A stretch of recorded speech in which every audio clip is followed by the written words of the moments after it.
And to juxtapose all of this, hold Mhm. on real quick. Yeah. Kevin Durant predictions. Like where you think where I think he's going to end up? Yeah.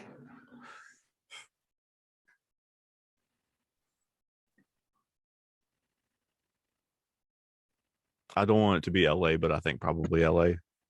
Like the Lakers, LA. And I really do not want that to be the thing. But if I were picking where I think the team that has the pieces to get him, and I don't know. I don't think Phoenix. I don't think that Aiton and Mikal Bridges and draft picks is enough for Durant. And they're going to want Book, and they can't have him. So like, They can't have Book. That defeats the point because him and exactly CP3 and Book kind of like put it in the right, books. exactly. CP And, like how about this? Kevin Durant going to Phoenix means CP3 gets the rest, which means they get to have him probably for the final, which means this right, is probably over. Because like real talk, Kevin Durant's never had anybody remotely good as Chris Paul set him up to get him buckets. If no, Chris Paul is getting Kevin Durant buckets, this is over. Because Devin Booker's the backup plan. And Devin Booker, exactly. Devin because Booker can Devin get Booker buckets by can go, himself.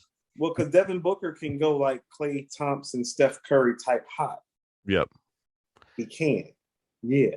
But So he gets to play the Klay Thompson role, right? Like the getting to have the 30-point quarters instead of having to carry it like off all the easy time. shot, like off easy, like point blank Yeah, range. exactly.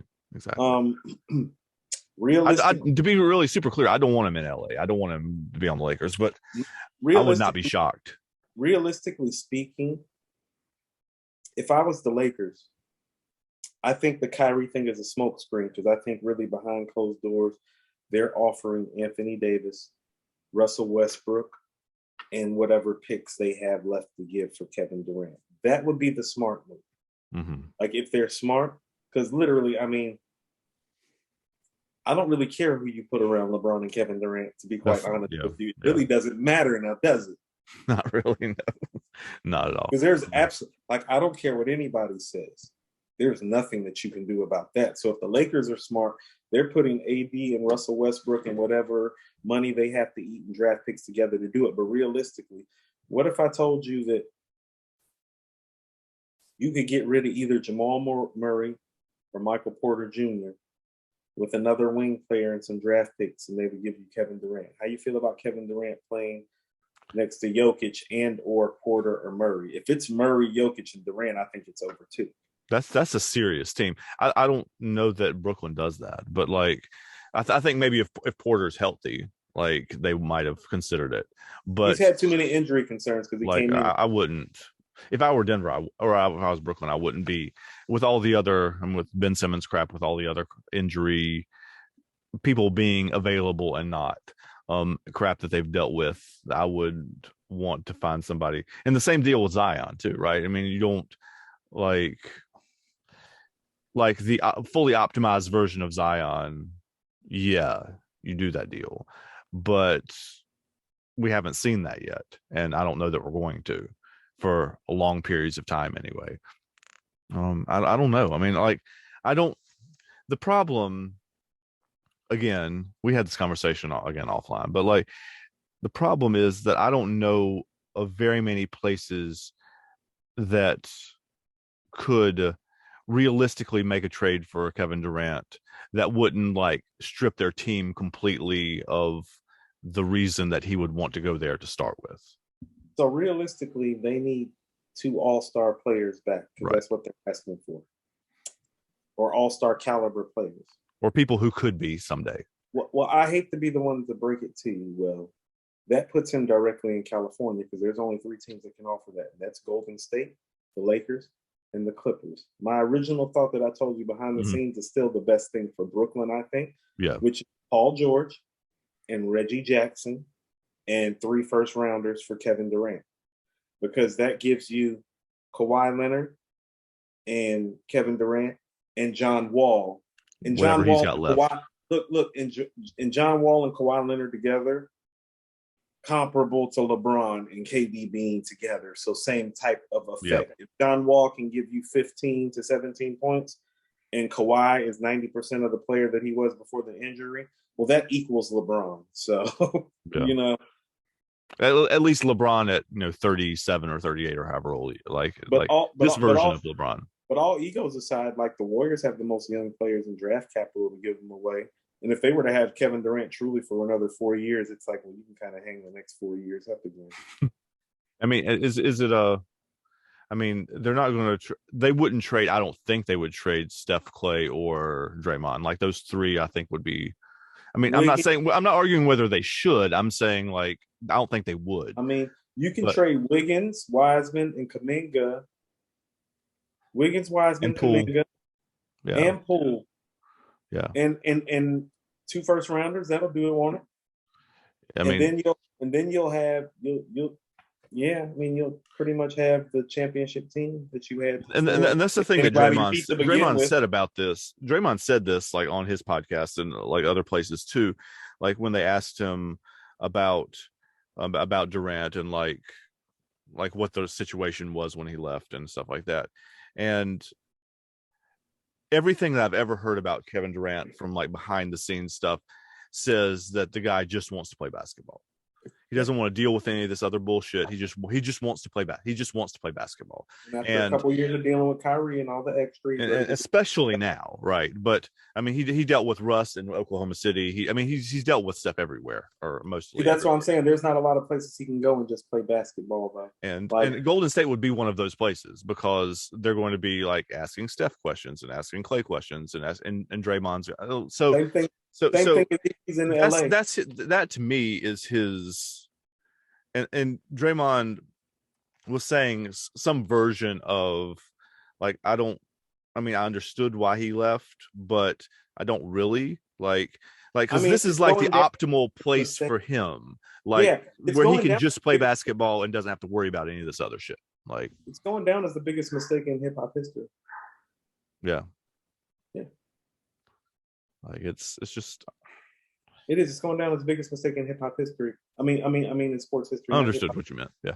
Just a hip hop guy, because it's like when you look at it, if that team last year that was in the play-in game against Memphis that lost has Kevin Durant, well, that team probably wins the title. Like that team that the way that he played against the Milwaukee Bucks. Yeah. Well, he played the whole team. He was the whole team at that point. Put that guy with Steph. Steph's leading the league in scoring that year. You know what I'm saying?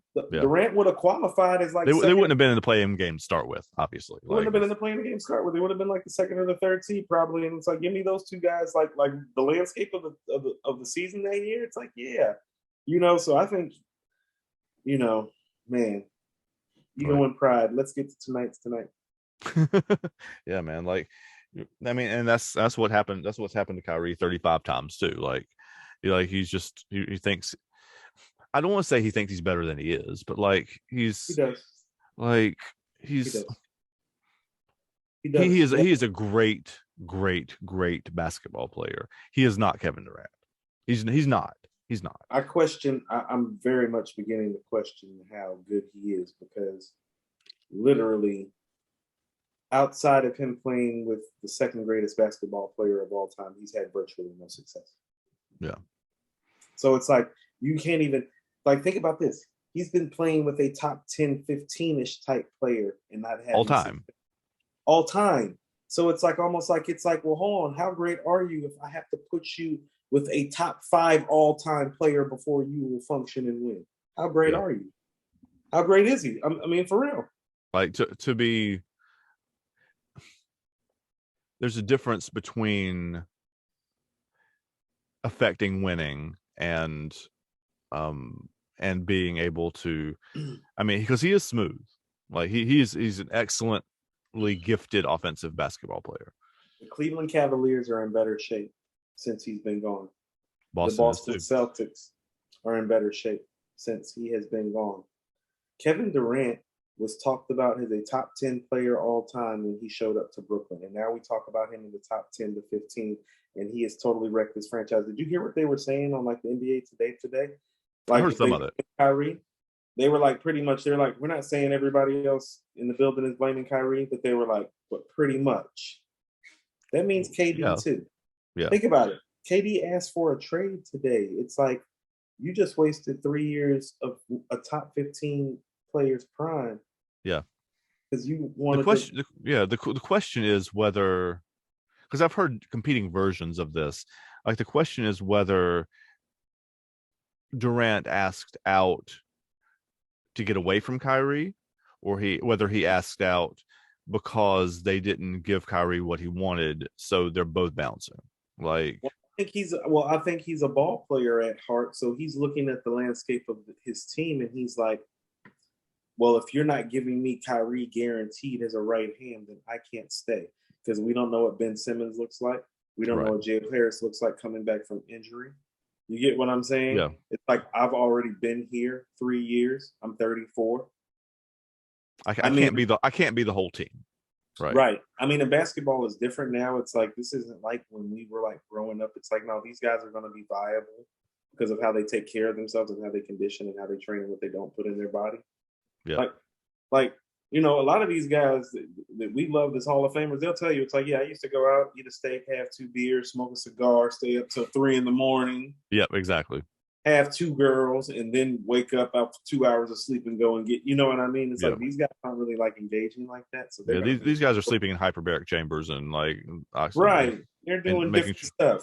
So he's going to be viable for a minute. And that's like, I mean, for me, if I'm him, like he's right about the Phoenix thing. If I'm Kevin Durant and I'm the scorer of his caliber, he's probably looking at Chris Paul and he's like, give me that guard for the rest of his career. And I'm cool with that because I can make that work. Yeah. I mean, he's going to lead the league in scoring again just off the fact Chris Paul is going to be his point guard, like easily, because he almost leads the league in scoring every year without trying. Right. Yeah, Chris Paul giving him the ball is going. That's a game changer. So yeah, like I understand how. Like I understand that he would want to go there, obviously. Like, yeah, of course. Yeah. Like but I don't know how he gets there. Like, I don't know. Like, I don't know what they trade to get there. Like, do you remember what the Lakers took to get Shaq? They took Lamar Odom, Caron Butler, and I think 2 or 3 first-round picks. That's a desperate thing, yeah. I mean, that's. I'm not saying it's not possible. I'm just saying, like, if I were Brooklyn, I'm saying I'd be like, if I'm Brooklyn, okay. So here's the thing: if you're Brooklyn, and let's look at you have Nick Claxton, Ben Simmons, Seth Curry, Joe Harris. If you give Ben Simmons, first of all, Ben Simmons has Joe Harris and Seth Curry, so he already has 2 shooters. Mm-hmm. If you give him Nick Claxton and give him Ayton, well, he's got lob partners, kind of like Chris Paul had in with the Clippers with Blake Griffin and DeAndre Jordan. And then if you were to throw like a Cam Johnson in there, who has upside, and then a Bridges in there, well, you got some defense, you got some offense, you got some post play, you got a lot of athleticism and shooting. I'm not so sure that you don't take that. I think if Ben Simmons is healthy, and he's the fulcrum of your team now, that's the type of team you surround him with. Athletic wings who can defend, shoot, and play above the rim.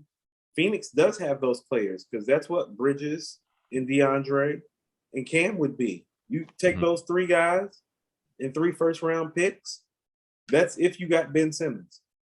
Yeah. You know, and Joe Harris and Seth Curry. Because no, that's a team. That's a playoff team. Yeah, that's a pretty good team. Yeah. Yeah.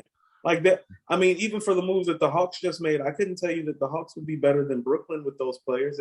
Think about Ben Simmons and who he was before the injury. If he had if Ben Simmons is like that person again, and he doesn't have to, if he's got Seth Curry and he's got all these people and he doesn't have to shoot, then like people were comparing his passing gift to LeBron's and Magic, yeah, when he came out of Magic LSU, and Penny, like so he doesn't have like regular passing ability. So it's like a lot of these guys that are 15-point guys, well, it's like, well, how do those 15-point guys look with LeBron and look Magic? Like somebody like a J.R. Smith. It's like, oh, no, that guy's 13 points without LeBron. It's like, put him with LeBron, what is he, about 18, 19, 18 or 20, yep. And so you take a Seth Curry. Because it makes everything easier. A DeAndre, yes. And DeAndre Ayton should want to do it because it's like, well, if all you know is Chris Paul, well, this is going to be the closest that you ever get to it anyway, ever again. Yep. And so you might as well soak it up and capitalize on it now, because if nothing else, if Ayton goes to Brooklyn, Simmons is going to get him the ball a whole lot, even more than Chris Paul did. Yep. Yeah. So that's it.